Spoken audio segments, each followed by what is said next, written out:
Doctor Baba Saheb Ambedkar open university.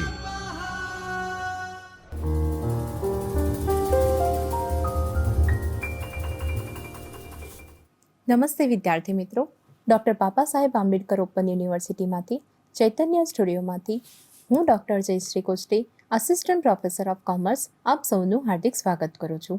વિદ્યાર્થી મિત્રો, આજે આપણે એમકોમ સેમેસ્ટર 1માંથી મ્યુચ્યુઅલ ફંડ વિશે આગળ ચર્ચા કરીશું.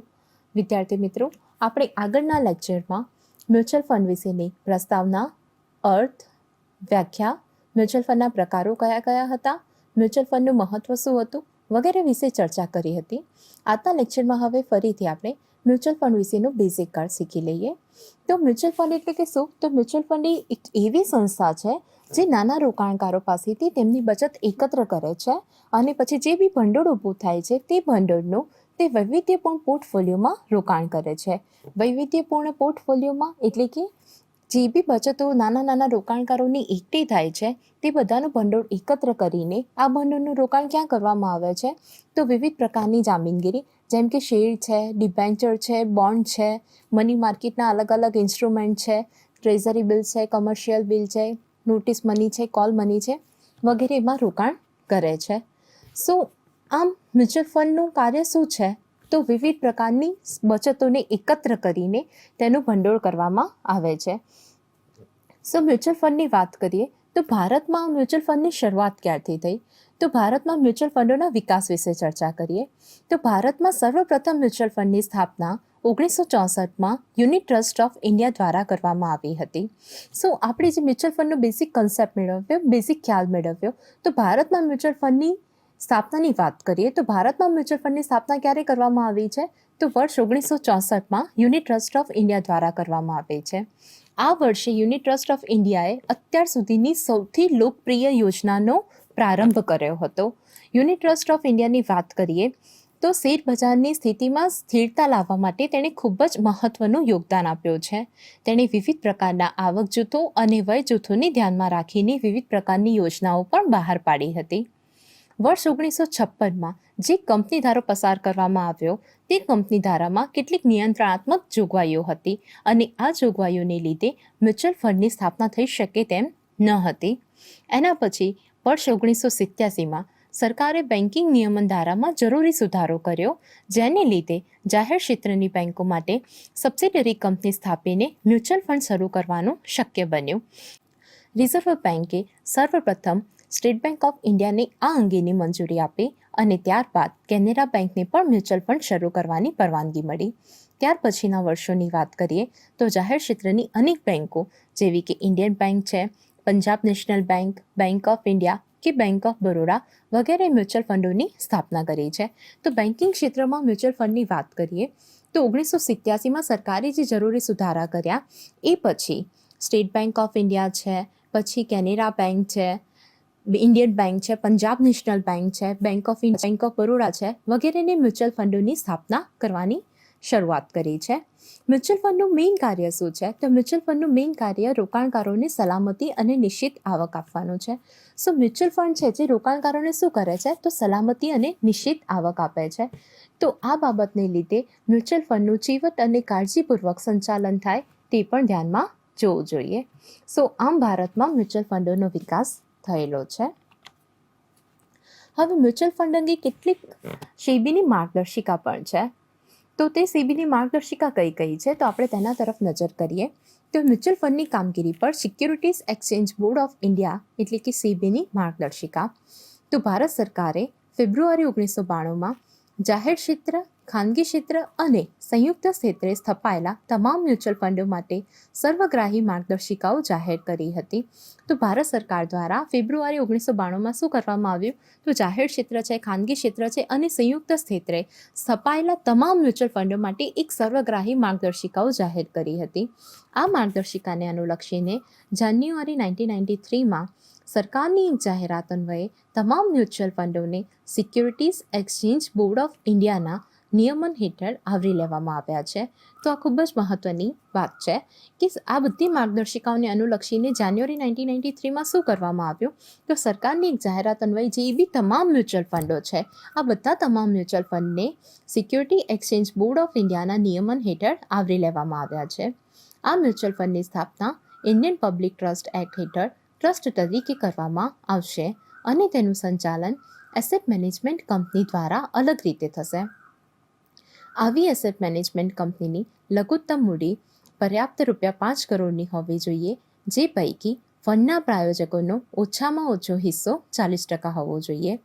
એસેટ મેનેજમેન્ટ કંપની અને મ્યુચ્યુઅલ ફંડના ટ્રસ્ટીઓ કાયદાકીય રીતે અલગ અલગ રહેશે. ત્યાર પછી તાજેતરના વર્ષોમાં ભારતના મ્યુચ્યુઅલ ફંડોની કામગીરીને વિકસિત દેશોની સમકક્ષ લાવવા માટે આ અંગેના નિયમનો અને માર્ગદર્શિકામાં સુધારો કરી તેને વધુ તર્કસંગત બનાવવામાં આવ્યા છે. તો વિદ્યાર્થી મિત્રો, આ છે મ્યુચ્યુઅલ ફંડની કામગીરી પર સેબીની માર્ગદર્શિકા. હવે આપણે એસેટ મેનેજમેન્ટ કંપની સંપત્તિ સંચાલન કોર્પોરેશન વિશે વાત કરીશું. અહીંયા EMC એટલે કે શું? Asset management company. તો અહીંયા વાત કરીશું એસેટ મેનેજમેન્ટ કંપની સંપત્તિ સંચાલન કોર્પોરેશન. તો EMC શું કરે છે?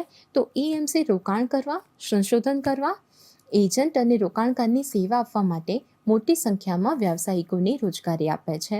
હકીકતમાં આપણે કોઈ બી વાત કરીએ તો કોઈ બી મ્યુચ્યુઅલ ફંડ છે તેની સફળતાનો આધાર શાના પર રહેલો છે?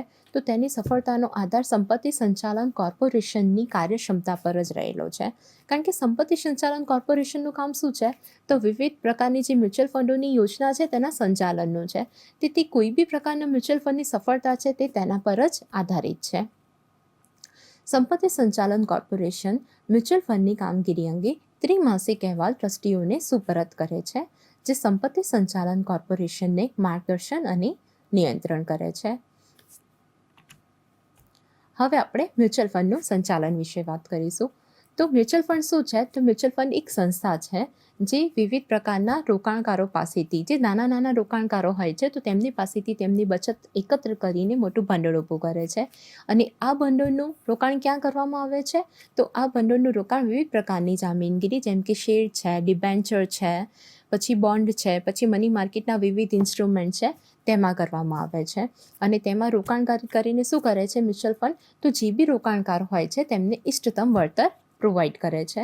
સો જે મ્યુચ્યુઅલ ફંડ છે એ આ ભંડોળના સંચાલન માટે મ્યુચ્યુઅલ ફંડને સેબી રેગ્યુલેશન એક્ટ 1993 દ્વારા નિર્ધારિત મહત્તમ ધોરણે સંચાલિત ફંડ્સની 1.25% વાર્ષિક ફી મળે છે.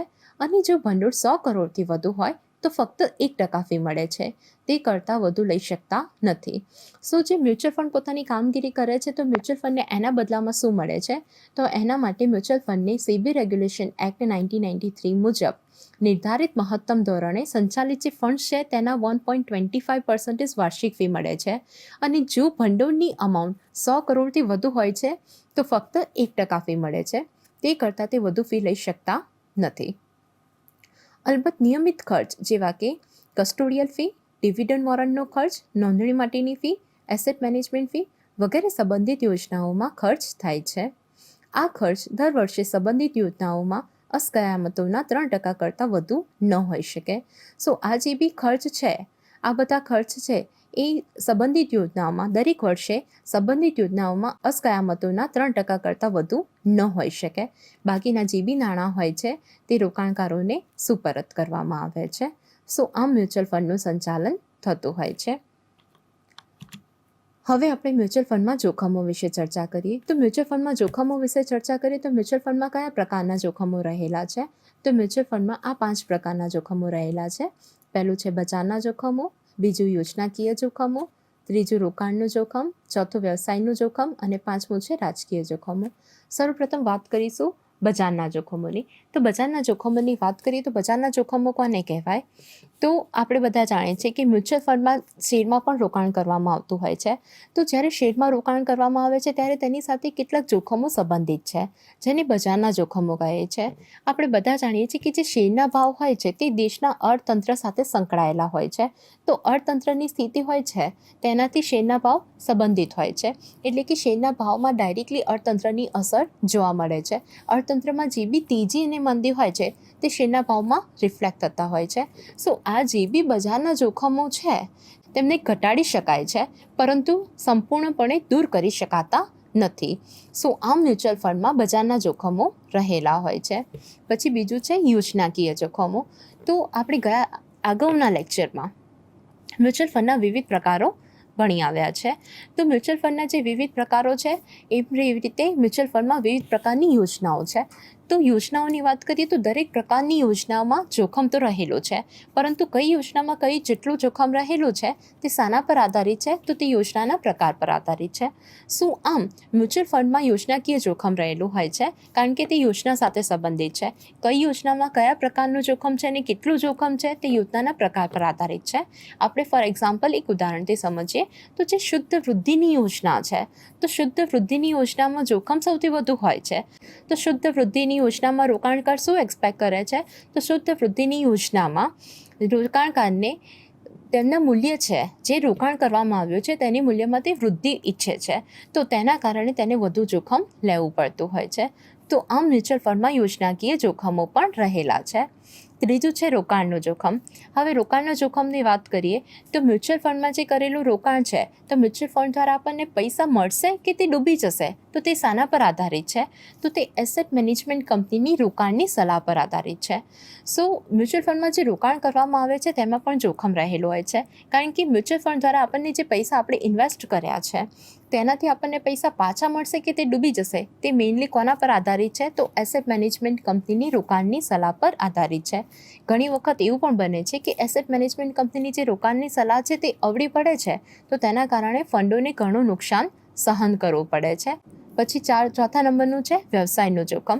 તો વ્યવસાયના જોખમની વાત કરીએ તો આપણે બધા જાણીએ છીએ કે મ્યુચ્યુઅલ ફંડમાં શું કરવામાં આવે છે, તો વિવિધ પ્રકારની જામીનગીરીમાં રોકાણ કરવામાં આવતું હોય છે.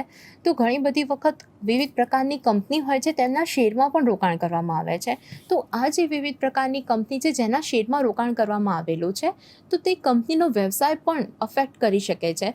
જો તે કંપનીના વ્યવસાયમાં તેજી અથવા નુકસાન આવે તો તે વખતે કંપનીને નુકસાન થઈ શકે છે. તો તેના કારણે કંપની ડિવિડન્ડ ચૂકવી શકતી નથી. સો આમ તેમાં વ્યવસાયનું જોખમ પણ રહેલું છે. ધેન પોઈન્ટ નંબર 5 છે રાજકીય જોખમો. તો દરેક રાજકીય જોખમોની વાત કરીએ તો નવી સરકાર આવે છે તો તે પોતાની સાથે શું કરે છે, તો તે પોતાની સાથે નવી નીતિઓ અને વિચારધારાઓ લઈને આવે છે. અને ઘણી વખત એવું પણ કહેવામાં આવે છે કે ઘણા બધા જે આર્થિક નિર્ણયો હોય છે તે રાજકારણ પ્રેરિત હોય છે. સો સરકારમાં બદલાવ શું કરે છે, તે અનિશ્ચિતતા લાવે છે, અને આ અનિશ્ચિતતાનો સામનો નાણાં બજારની જે બી પાર્ટીઝ છે બધાને તે સામનો તેનો કરવો પડે છે. સો આ મ્યુચ્યુઅલ ફંડ પણ આ રાજકીય જોખમોથી સ્વતંત્ર નથી. મ્યુચ્યુઅલ ફંડમાં પણ આવા રાજકીય જોખમો જોવા મળે છે. સો વિદ્યાર્થી મિત્રો, આ વાત થઈ મ્યુચ્યુઅલ ફંડમાં જોખમની. હવે આપણે મ્યુચ્યુઅલ ફંડોની સ્થાપનાની વાત કરીએ તો આપણે અગાઉ ચર્ચા કરી એ મુજબ કે મ્યુચ્યુઅલ ફંડની સ્થાપનાની વાત કરીએ તો ભારતમાં મ્યુચ્યુઅલ ફંડની શરૂઆત ક્યારથી થઈ છે, તો ભારતમાં મ્યુચ્યુઅલ ફંડની સ્થાપના કહીએ કે તેની શરૂઆત કહીએ તો 1964માં યુનિટ ટ્રસ્ટ ઓફ ઇન્ડિયા દ્વારા કરવામાં આવી છે. તો યુનિટ ટ્રસ્ટ ઓફ ઇન્ડિયાએ પોતાના વિવિધ રોકાણકારોને અનુલક્ષીને વિવિધ આવક જૂથો અને વય જૂથો માટે અનેક પ્રકારની યોજનાઓ અમલમાં મૂકી છે. સો વિદ્યાર્થી મિત્રો, અહીંયા મ્યુચ્યુઅલ ફંડોની સ્થાપનામાં કયા મેઇન મ્યુચ્યુઅલ ફંડ છે ભારતમાં, આપણે તેની ચર્ચા કરીશું. સો પહેલી ચર્ચા હતી યુનિટ ટ્રસ્ટ ઓફ ઇન્ડિયાની, કે યુનિટ ટ્રસ્ટ ઓફ ઇન્ડિયાએ 1964માં મ્યુચ્યુઅલ ફંડની શરૂઆત કરી છે. પછી સેકન્ડ પોઈન્ટ છે જાહેર ક્ષેત્રની બેન્કો દ્વારા સ્થપાયેલા મ્યુચ્યુઅલ ફંડ. તો જાહેર ક્ષેત્રની બેન્કો દ્વારા સ્થપાયેલા મ્યુચ્યુઅલ ફંડની વાત કરીએ તો મ્યુચ્યુઅલ ફંડના વિકાસમાં આપણે જોયું હતું કે 1987માં સરકારે બેન્કિંગ નિયમનમાં શું કર્યું છે, તો સુધારો કર્યો છે, અને એના પછી બેન્કોને મ્યુચ્યુઅલ ફંડની સ્થાપનાની મંજૂરી આપવામાં આવી છે. જાહેર ક્ષેત્રની બેન્કો દ્વારા સ્થપાયેલા મ્યુચ્યુઅલ ફંડની વાત કરીએ તો તેમાં મુખ્યત્વે કયા ફંડોનો સમાવેશ થાય છે, તો તેમાં સ્ટેટ બેંક ઓફ ઇન્ડિયાના mutual fund, Canara bank mutual fund, Indian bank mutual fund, bank of India mutual fund, Punjab national bank mutual fund અને બેંક ઓફ બરોડા મ્યુચ્યુઅલ ફંડનો સમાવેશ થાય છે. પછી 3rd નંબરનો પોઈન્ટ છે ક્ષેત્રની નાણાકીય સંસ્થા દ્વારા સ્થપાયેલા મ્યુચ્યુઅલ ફંડ. તો ક્ષેત્રની નાણાકીય સંસ્થાઓ દ્વારા સ્થપાયેલા મ્યુચ્યુઅલ ફંડની વાત કરીએ તો તેમાં મુખ્યત્વે કયા મ્યુચ્યુઅલ ફંડ છે? તો તેમાં Jeevan Vima Nigam mutual fund, general insurance corporation mutual fund અને industrial development bank of India mutual ફંડનો સમાવેશ થાય છે. પછી પોઈન્ટ નંબર 4 ઉપર છે ખાનગી ક્ષેત્રે સ્થપાયેલા મ્યુચ્યુઅલ ફંડો. તો ખાનગી ક્ષેત્રે સ્થપાયેલા મ્યુચ્યુઅલ ફંડોની વાત કરીએ તો તેની અંદર Kothari mutual fund, Tata mutual fund, Birla mutual fund અને જેએમ મ્યુચ્યુઅલ ફંડનો સમાવેશ થાય છે. અને છેલ્લું છે વિદેશી મ્યુચ્યુઅલ ફંડ. તો વિદેશી મ્યુચ્યુઅલ ફંડની વાત કરીએ તો તેની અંદર મોર્ગન સ્ટેનલી અને 20th સેન્ચુરી મ્યુચ્યુઅલ ફંડનો સમાવેશ થાય છે. સો આમ વિદ્યાર્થી મિત્રો, ભારતમાં મ્યુચ્યુઅલ ફંડની શરૂઆત કોના દ્વારા કરવામાં આવી હતી? તો ભારતમાં મ્યુચ્યુઅલ ફંડની સ્થાપનાની શરૂઆતની વાત કરીએ તો તે યુનિટ ટ્રસ્ટ ઓફ ઇન્ડિયા દ્વારા કરવામાં આવી હતી. એના પછી અનેક પ્રકારના મ્યુચ્યુઅલ ફંડ ભારતના બજારમાં જોવા મળે છે, પરંતુ એમાંથી જે મેઇન મ્યુચ્યુઅલ ફંડ છે એ આ બધા છે: યુનિટ ટ્રસ્ટ ઓફ ઇન્ડિયા, જાહેર ક્ષેત્રની બેંકો દ્વારા સ્થપાયેલા મ્યુચ્યુઅલ ફંડ, ક્ષેત્રની નાણાકીય સંસ્થાઓ દ્વારા સ્થપાયેલા મ્યુચ્યુઅલ ફંડ, ખાનગી ક્ષેત્રે સ્થપાયેલા મ્યુચ્યુઅલ ફંડ અને વિદેશી મ્યુચ્યુઅલ ફંડ. સો વિદ્યાર્થી મિત્રો, આજે આપણે અહીંયા લેક્ચર સમાપ્ત કરીએ છીએ. હવે ફરી પાછા નવા સમયને અનુલક્ષીને નવા સમયપત્રક મુજબ મળીશું. આજના લેક્ચર માટે આપ સૌનો ખૂબ ખૂબ આભાર. स्वाध्यायः परः